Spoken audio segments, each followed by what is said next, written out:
And so we are ready. We're good to go. Thank you, Terry. So I guess I'll just give a little bit of introduction for why we're here, why we're doing this now, why the Constitution, why the proposed revision. Mainly because it's been 15 years since we updated our Constitution and bylaws. And the ELCA actually asked us to update every 3 years to conform to their model, which their model is frequently updated. Right? So there's a model constitution provided to all congregations by the ELCA. And then I would say most of the model constitution is not changeable. Right? So there's a little asterisk by different parts of the Constitution, and those are things that we cannot change. And if you had time to peruse the electronic form of the proposed revisions of the Constitution that was sent out to you, you can see many of those are in place. But other parts we can change, and we can change it because we have we're thinking about things differently as we move forward. We can change it because we found for many years there are certain aspects of how we operate as a congregation that work well for us and that are unique to us and that are fine. The reason we chose this, other than the fact that it's been 15 years to review our own Constitution, we're doing that now mainly because we are having a major merger, right?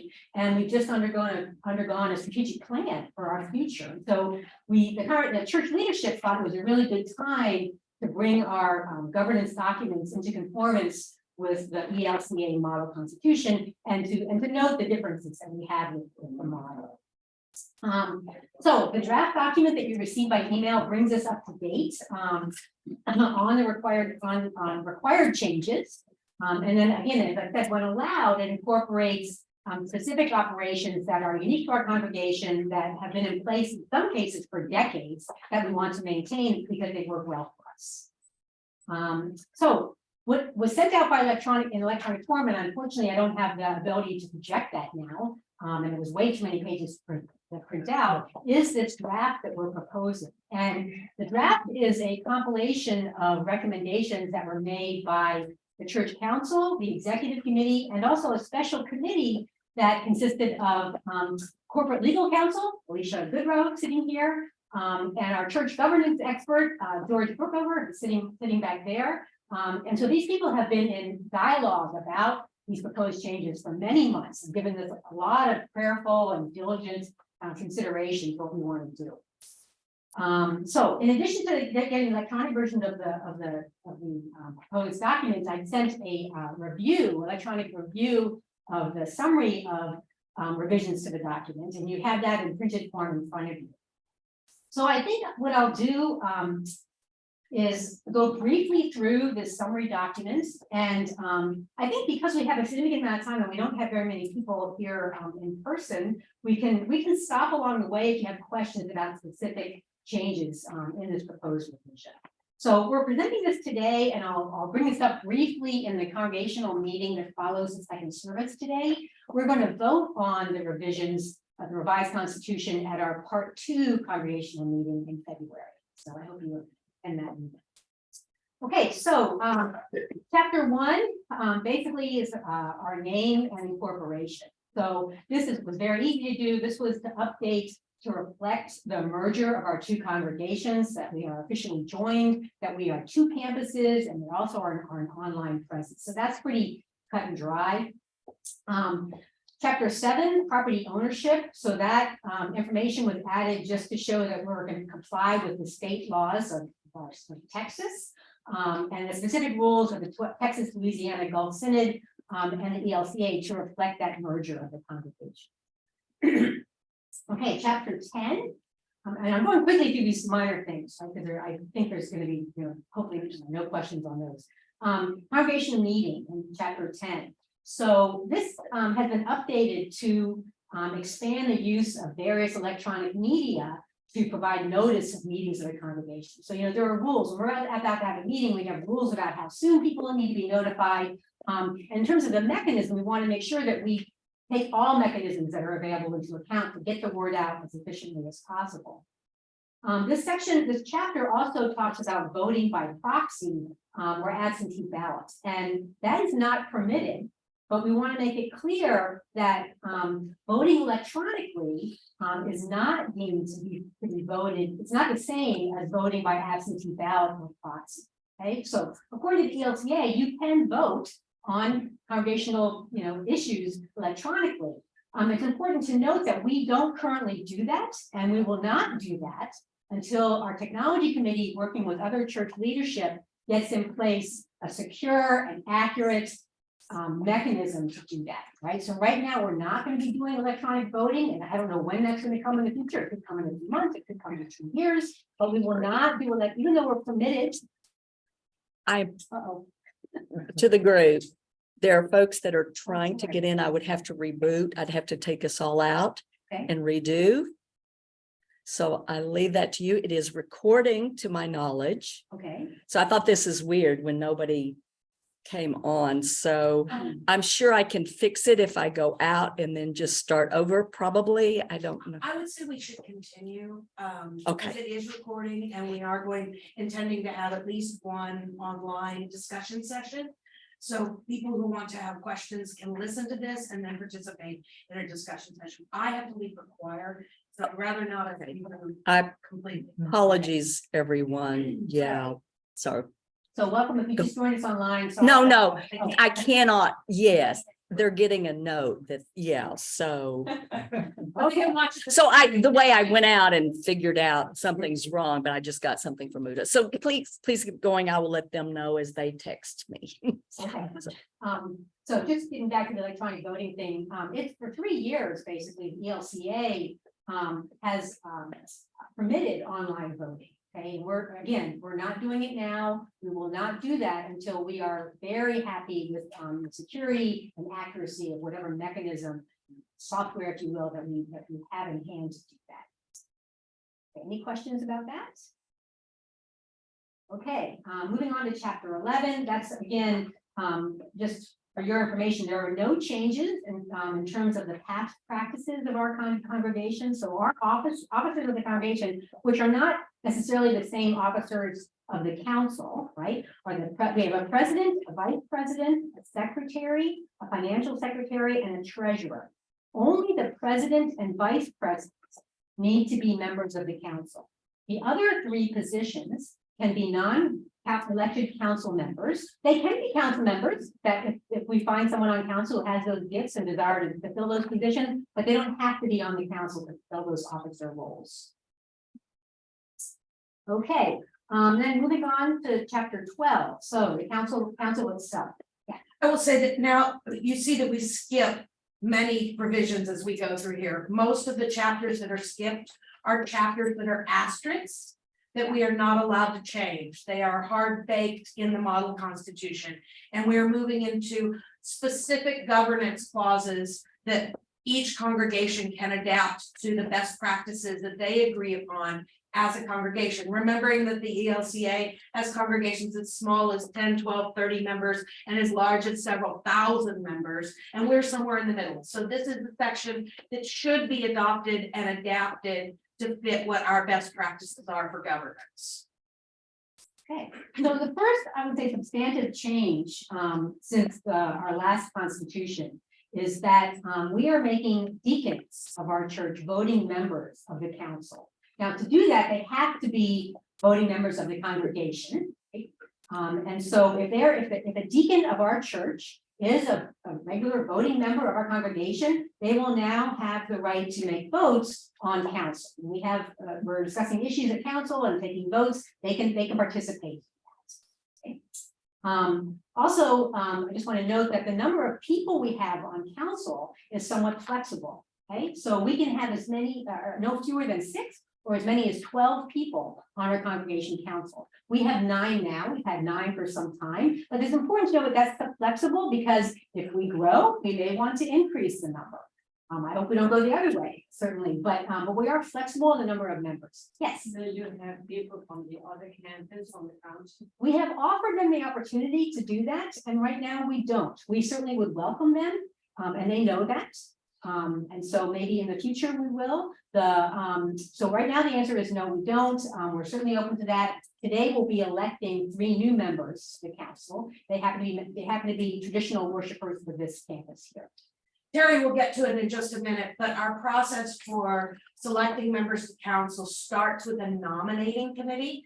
And we'll talk about that in just a minute. And the nominating committee is charged to look at a diversity of candidates that would include diversity by geographic where they worship, but also age and other components to make sure that we have a balanced mix. But ultimately, people have to be willing to serve, and it is a very big commitment. So we felt in this very deliberate discussion that we didn't want to mandate that a certain number of people come from any particular group. Any other questions about that? Okay, the next thing in chapter 12 is that, I guess, legalese, if you will. So we added text to clarify that members of the council do not have a fiduciary duty to the members, the congregation, the synod, or the church. Also, there's some language in there that we felt was a little bit unclear regarding the budget and what the council could go ahead and spend money on without approval of the entire congregation. And so one thing was the way it was phrased before, in theory, it was possible if we want to do something big, right? There was a limit on how much money could be spent on that thing, but there was the possibility of dividing that project into parts, if you will, to allow us to get around the limitation on the money that could be spent. Right? So the text, I'm reading right off the summary here, has been revised to ensure that a single project, a truly single project, is not divided into parts just for the purposes of conforming to the 5% maximum. So we have a 5% maximum of our budget, which we can use to do something for one of our campuses without going to the congregation and getting permission. Also, the council may incur obligations of no more than 10% of budgeted expenditures, and that was changed from $50,000. It was changed from a specific dollar amount to a percentage, which we thought was more reasonable. We can only go above that after approval by the congregation at a meeting or a regular meeting or a special congregation meeting. Okay, so a little bit more check on how we're spending, or how the council is spending your money, our money. Okay, let's see what else here. The membership roster. So for many, many years, you may not know this, but to be continued membership in our congregation, everyone is required to do 2 things.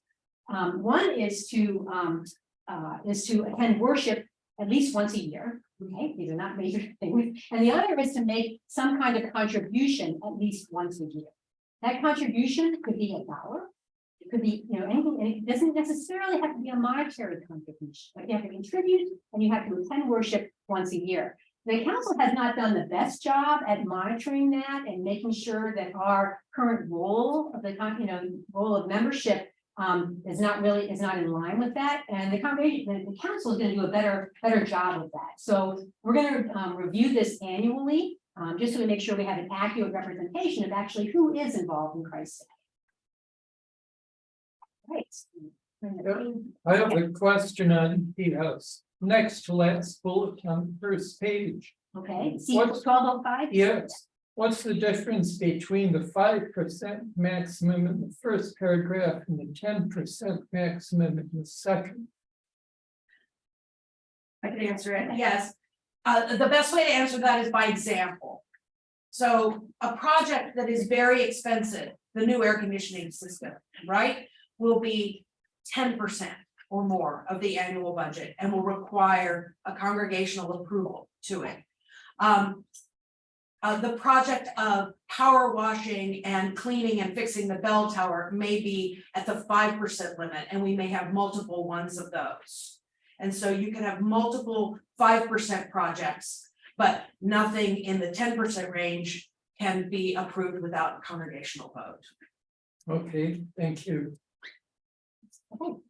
Any other questions on that chapter? Okay, so moving on to chapter 13, so congregational committees. And so the committee that we really want to talk about is the nominating committee. So the committee that nominates potential members of the congregation council. So we've been pretty, I would say, lax with this over the years, or in our history. right? And in recent years, there's been a really wonderful attempt to have a real nominating committee and bring potential nominees forth to the congregation council. Very specifically, in the revised constitution, we are spelling out that the nominating committee is going to have six voting members of the congregation, and those people are going to be elected at our annual meeting, probably the part 2 meeting. Okay? And those people will each serve a term of 3 years, but we're going to operate this like we do council. So if you don't know how we operate council in terms of the rotating membership of council, council is 9 people. Every year we elect 3 go off, right, fulfill their term, and we elect 3 more, right? So there's an A, a B, and a C group of people on the congregation council.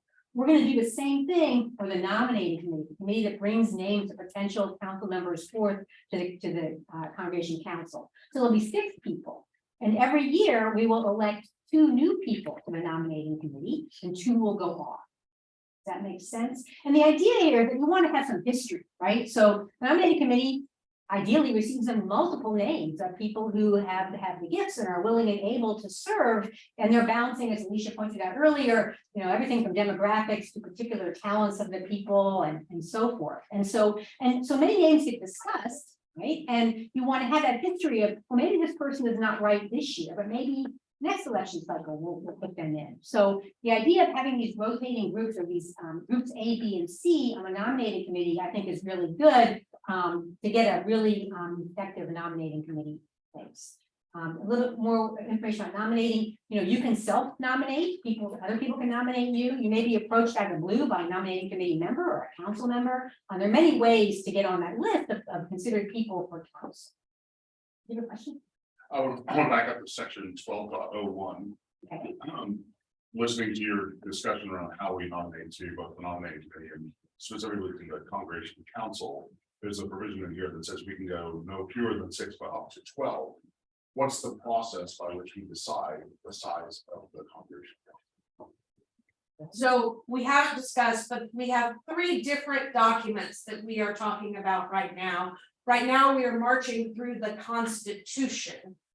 And then after the Constitution, we have the bylaws. And the bylaws amplify and provide more specific detail about specific provisions of the Constitution. And they are quite unique to our congregation. The bylaws have to be amended by congregational vote, the same way that the Constitution has to be amended by congregational vote. And the bylaws contain details like right now we have 9 members of council. If we decided we wanted more or less, we would say how many can we have according to the Constitution, and we could amend the bylaws to say now we think we need 12. So it would be an amendment to the bylaws. Just to follow that thought, we have 3 documents: the Constitution, the bylaws, and then we have what are called continuing resolutions. And these are a record of resolutions of the congregational council that can be revised by the congregational council without congregation vote. And they are even more minutia about operations and day-to-day operations and policies. So right now, Terry is giving us the big picture Constitution. We're also going to talk a little bit about bylaws that amplify the Constitution. And we have kind of a placeholder for continuing resolution. We've started a list of those to recommend to council, but it will be the new council in 2023 that takes up the task of continuing resolutions. Thank you. Sorry for rewinding us a little bit. Okay. One question. Many years ago, when I first joined church, we had multiple candidates running for the council. So if there were 3 open positions, we might have 4, 5, or 6 members running, and the 3 with total highest total scores would be elected. So real election. Yeah, real election.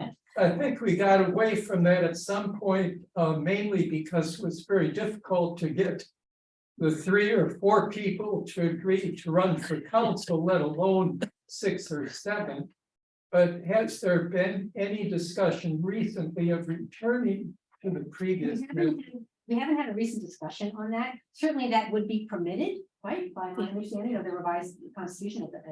I'll speak to that. First of all, Alicia, by the way, is on the nominating committee. I have been on the nominating committee, and thankfully we now have a formal process, and I'm going away from the nominating committee. But I've been on the nominating committee together with Janelle and Nathan for 4 years now. And it's been a good process because the nominating committee are not current council persons, but they're people who are actively engaged in congregational leadership. Can I interrupt for a second? Andy Weinstead is also on that committee, and there's a recommendation without a requirement that it pass council. Yeah, I was going president. to say that, yeah. Yes. Yeah, so the past president of the congregation normally chair the nominating committee. And the idea is that the nominating committee compiles a fairly broad list. This year, I think we looked at 12 names for 3 positions.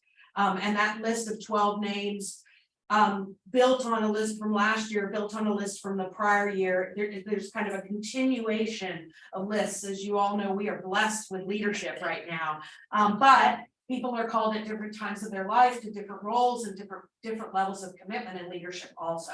So instead of having the congregation vote on 12 people to get to 3 people, we're having these private conversations, and we're having a nominating committee that now is larger, that can have these strategic discussions and personal discussions. So you're not putting people on the spot and say, hey, you got nominated, you want to do this 3-year commitment where you may be up all night at 7-hour council meetings on Zoom. And so we think that with a congregation of this size, it's appropriate to have the nominations come from the nominating committee. Then council takes those under advisement, and council then can nominate from that list. If council wanted to add people or subtract people or say, oh, we know things that nominating committee didn't know and we don't, whatever, council then gets to recommend the list to the congregation. And at that point, the congregation also can nominate from the floor if the congregation wishes to nominate someone who's not on the slate. So the slate originates through prayerful, thoughtful consideration in a nominating committee. It goes to council. Council then will submit the slate after its deliberation and approval to the congregation, and the congregation can vote on that slate or nominate other people from the floor. So today, when we vote on this, on our new members of the congregation council, those names are coming from the council, right? So as Alicia said, the nominating committee presents their ideas to the council, but you're getting that recommendation from the council. These 3 people we think would be good on the council. Should just clarify, I didn't mean to criticize the Oh, no. nominating committee. Let's discuss. I know that in itself is a big commitment. I appreciate the work that all members of the committee. No, it was not taken as criticism. This whole process of constitutional review and reform has been a very healthy and thoughtful process about all these little behind the scenes details that in many ways we have taken for granted because they have worked very well, honestly. And the reason we're pulling it out of the closet after 15 years is that we haven't like crashed and burned somewhere in some constitutional crisis. So we don't take any of the questions as criticism. We take them as really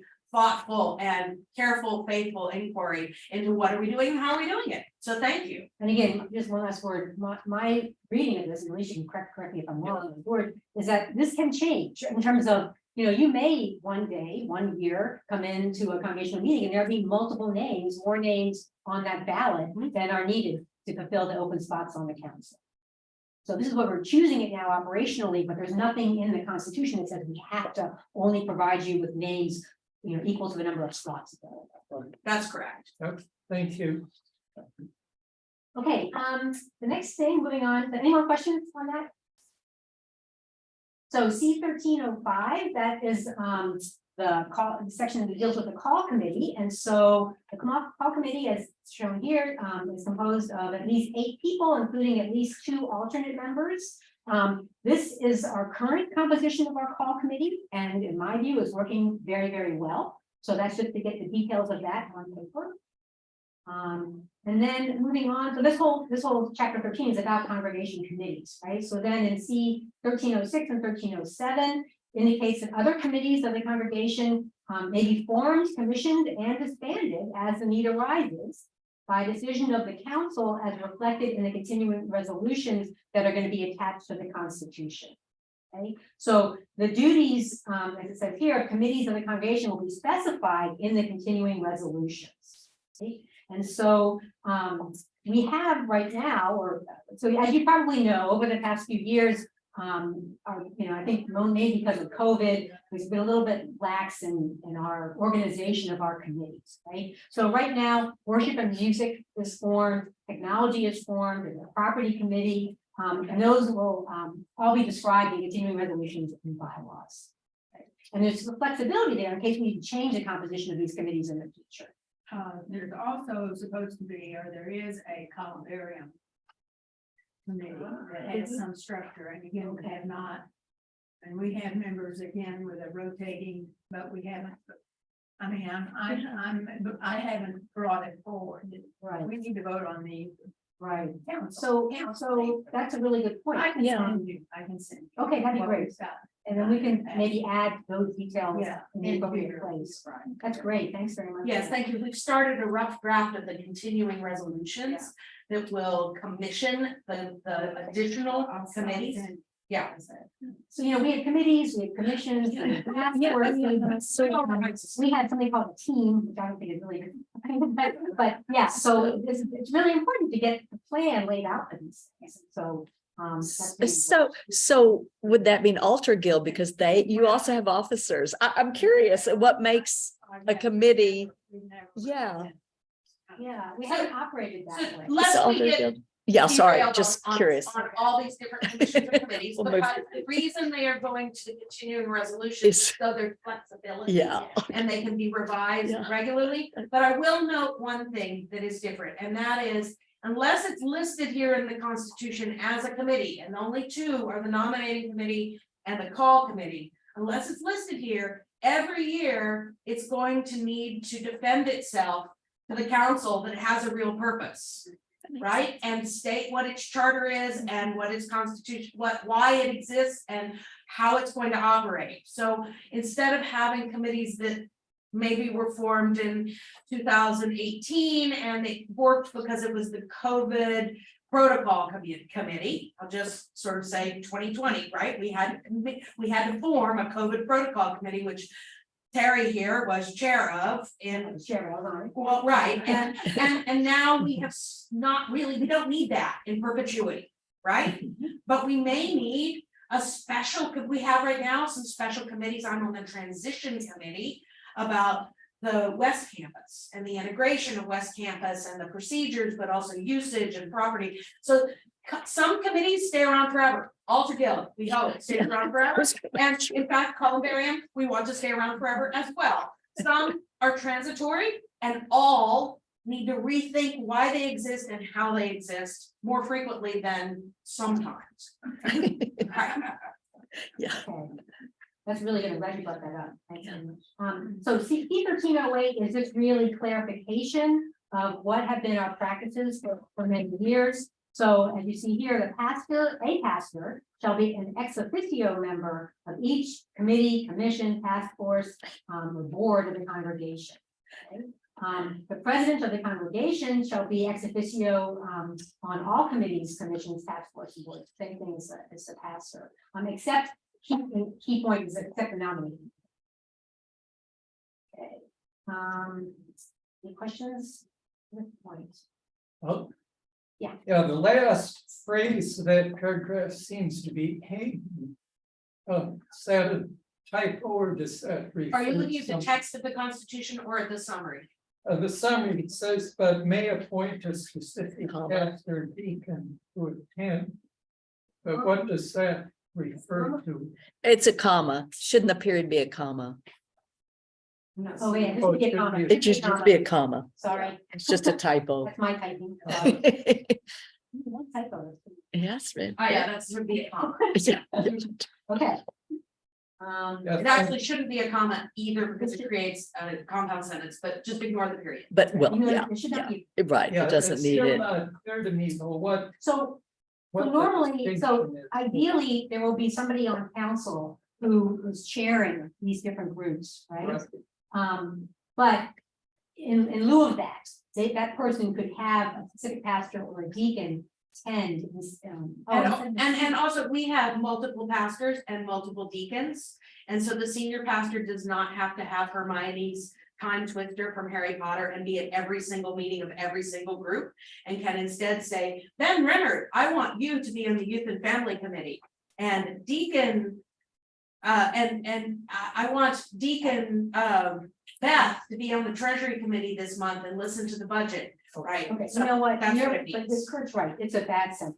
Yeah. I mean, it's a It could bad be sentence. tweaked. Basically, it says that the president of the congregation can say, okay, instead of Pastor Durr coming to Yeah. the meeting, I'm gonna have, Dean Rummer come instead. Yeah, I think It's a- the it's a fourth ambiguity sentence. is that you could interpret it as being Yes. referring to It's a the bad. by a it's member not. of the council who Yeah, chairs the task Okay. force. There's that Delete it. ambiguity. I'll rework this sentence. You're right, the fourth. The legal language in the section is clear. It does not have a hanging phrase, so I can read that if you'd like me to read it, Oh, Oh, oh. or you want to trust us. Let's go on. Okay. Okay, so we're done. Any other questions about the revisions to the Constitution? So far. Okay, so we're gonna move on to the bylaws, okay? So Alicia kind of already gave the explanation of what this little paragraph here says, which is what the purpose of the bylaws is, right? And so that's to provide, to amplify and provide specific details about certain sections of the Constitution, right? And it gives us more flexibility if we want to make a change in the future. Okay, so voting, so here, section that says voting, section 8.02, that's really, I guess, legalities, right, of Texas, okay, and I'm not gonna read to you what's written here, but it's really for clarification about who gets to vote, right, on statutory matters. Do you want to add anything to that, Alicia? No, I would just say the drafters of the model constitution were drafting for all the states of the union. And they did not try to address the specific statutes, but we are a nonprofit corporation constituted under the laws of the state of Texas. And notwithstanding what the model constitution recommends, we have to comply with the laws of the state of Texas. So periodically throughout here, as I was doing a comprehensive review, I said, Texas wants us to do X. And have made that recommendation to council, and this is one of those recommendations. Okay, moving on, details regarding the annual meeting, okay? So, we're gonna continue our current practice, which is having an annual meeting, part 1 and part 2. Part 1 is in December, part 2 is in February. Generally, that meeting is, really, most of the meeting concern is the budget for the next year. And we're gonna continue that, as we move forward. But there's nothing preventing us from having only one annual meeting or 3 annual meetings. So whatever we want to do, but we're going to keep with our current practice of a part 1 and part 2 right? Okay, and then next thing is details regarding voting at those annual meetings. So again, more comments on voting online if you're attending virtually to the meeting. And again, I just want to reinforce this idea that it's perfectly legal to have voting by people who attend that meeting virtually. But right now, we haven't worked out the details of how that technology would work in a secure and accurate way. I have a question. So you have to be present either virtually or at the meeting actually. Yes. itself. Yeah. Yes. You can't give your vote. No absentee ballots, And no proxy. Proxy. Right. That's okay. Thank you.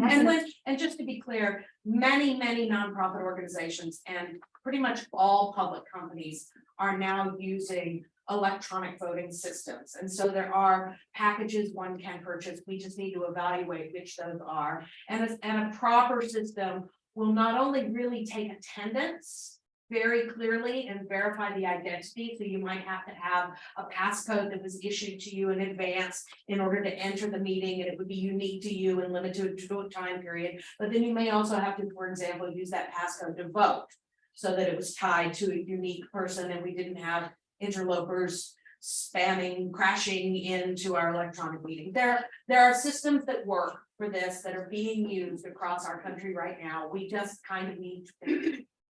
Yep. Clarify for me, at this present time, in order to vote, the person must be present in the room. Correct. They must cast their vote in presence. So we had a big vote on the merger some time ago that we held by broadcast and by in the courtyard as well as in the nave. And so we actually gave people the physical right to be a lot of different places. And we took votes, even I think people in cars were casting votes, but they had to be physically here in some way or another on the campus. That was a COVID. That was a COVID protocol. And we may, when we have votes that are of great significance, until we get an electronic voting system, do something similar. But that's in the discretion of the executive committee, what will be most suited to our environment and the particular circumstances. Thank you. So we may end up with Christ the King liturgical cards, where you would have a card with your photo, your number, all that sort of thing. Voting ID. Kind of like a passport. That's a holy passport. I guess anything is possible, right? We just want to make sure that we're moving into this slowly, because we want to make sure it gets done. Okay, the next thing that's noted in the bylaws is going to be a list of the descriptions of the roles of all the officers of the congregation. These are all consistent with what we do now, right? So, what does it mean to do secretary? Here's all the bullets, here's what the secretary is responsible for, here's what the treasurer is responsible for, etc. So that's all laid out in the bylaws. And I will say some of that is informed by the model constitution as revised by our present and best practices in our congregation. And it's quite detailed. So if somebody asks you to be secretary, go read that stuff. Yeah. So you know what you have to do. Not taking minutes. Yeah. Okay. The next section is nominations and elections of council members. We've already talked a lot about that, but it's going to be described in the bylaws, how we actually elect our council members. And again, this is consistent with what we've done for a number of years now. So no changes there. We've also talked about how the nominating committee operates, and that is going to be new. That is new text, okay, that provides the details of how a nominating committee is formed and what its duties are. And we've chatted about that already.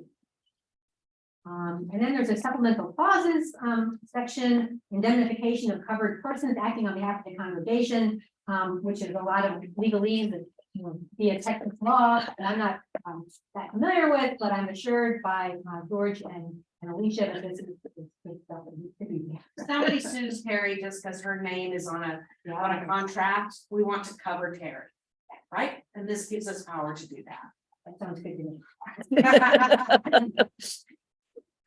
And, I was introduced as a governance expert. Is that wrong? That's correct, isn't it? It's kind of over the top.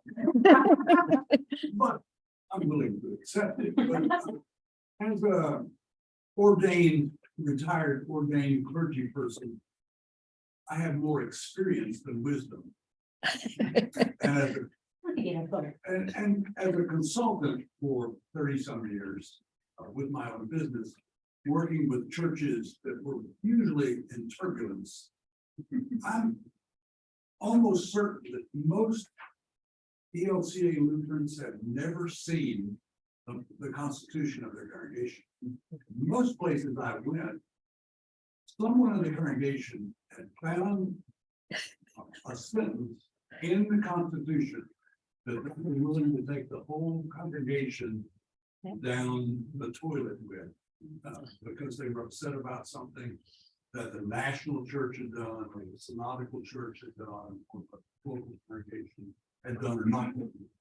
And so we spent a lot of time on this, and we now are going to be in compliance for at least 2.5 years. But one of the things that I discovered in volunteering to do this is that the Senate did not have a copy of our most recent Constitution, either in physical form or electronic form. I was stunned because of how many attorneys have been in the congregation since I first consulted here in the late 90s. that we weren't complying with that alone. But after we vote on it, we submit it to the Senate. Their constitutional expert, their attorney, will review it and say it's approved. And then they submit it to the national church electronically. Or they say that sentence is not clear, you need to revise that. We would have to have conversations with people like Alicia, George, Pastor Mandy, and you, and to take it back to the council, then back to the congregation to change a line if they require that.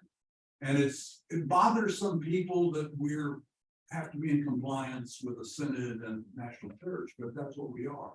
We are part of a denomination. We're not independents, and we're not, solo.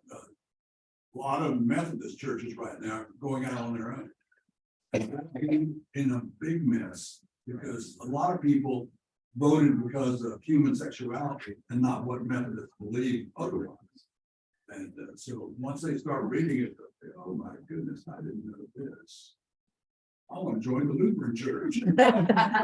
But just as a matter of, this ordinary stuff, when someone affiliates with this congregation in the future, they shouldn't just receive one.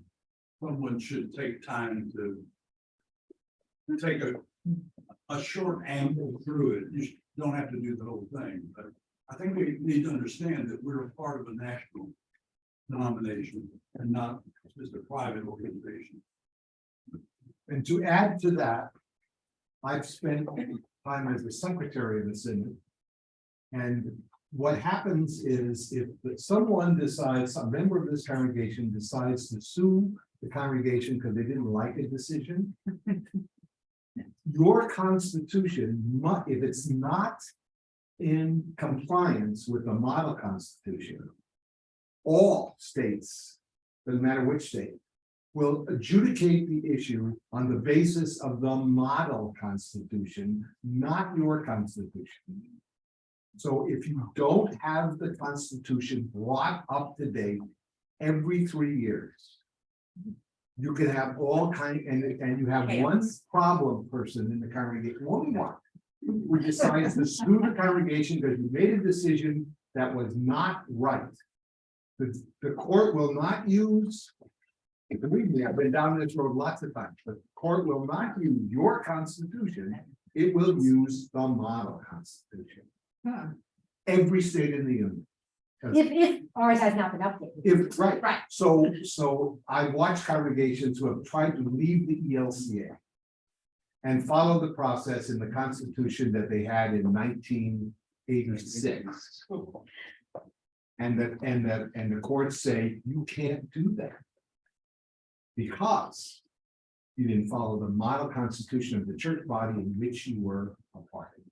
So just remember, that's why this act is it is how we get along with each other, but also is a legal, binding, in a sense, protected document for the whole congregation. Thanks, Mandy and George for this. Yeah, and I guess I will respond a bit to George's comment about we've had lots of lawyers in the congregation. We do, and we have, and they're faithful servants and leaders. I have been retained, not because I'm a member of the congregation, but because I'm corporate counsel, and I'm corporate counsel to other nonprofit and for-profit organizations, and I'm waiving my fee, but I am serving the congregation under a retainer letter as corporate counsel, because this is my specific area of expertise. And we have retained other attorneys at different times, mostly members of the congregation, but not always, to serve the congregation with their specific areas of expertise. And I have recommended that the council always have a corporate lawyer, not necessarily yours truly, but on call to advise with respect to corporate governance and business organization matters. So this is a change. from what we have done historically, we have not had corporate counsel specifically retained to work in corporate governance issues. We've sometimes had very, very talented lay leadership who were corporate lawyers, but not always. You can bet going forward, I will be out of council by that time, but I'll ask the question. I mean, we're gonna continue to look at the model, any changes that come to the model, we're gonna look at as council and deal with it in terms of what we can and cannot change at that time. So never again will we wait 15 years and have to go through a lot of time. And I mean, it's been good, but it's been a huge chore to get to this state where we are now. So we're not gonna let that happen. So we're gonna keep reviewing this. Every time the model changes, we're gonna look at it and look at our constitution. Maybe we should buy stock in Office Depot. I think Alicia and I and Andy probably use that much paper. Well, Oh, no, that was all like. Not electoral. I use that much paper. George and I are older than. We didn't print out the revised draft to you guys, so you get that. Any other comments or questions? So you're gonna hear a little bit of a justification for this at the congregation meeting this morning. We have a big agenda for that meeting, so I'm not gonna go through again all these things, but I'm just gonna mention why we're changing the why we're recommending revision to the Constitution, and remind everyone that we're gonna be voting on this at the Part 2 meeting in February. So if you have any questions in between now and February, feel free to send them to me. Rather than ask Alicia specifically or George or Pastor Durr, I mean, I think funnel everything through me. So if you have a question or concern or any comment about the Constitution, send it to me and I'll get the information for you. Get the answer. Yes. Hey, may I be excused to go say? You may. Yes, thank you. Yes, thanks. Oh, great. Yeah, we're good. It's Well, thanks guys for coming, and I'll see you after the late service. okay. Thank you. Thanks, Jerry.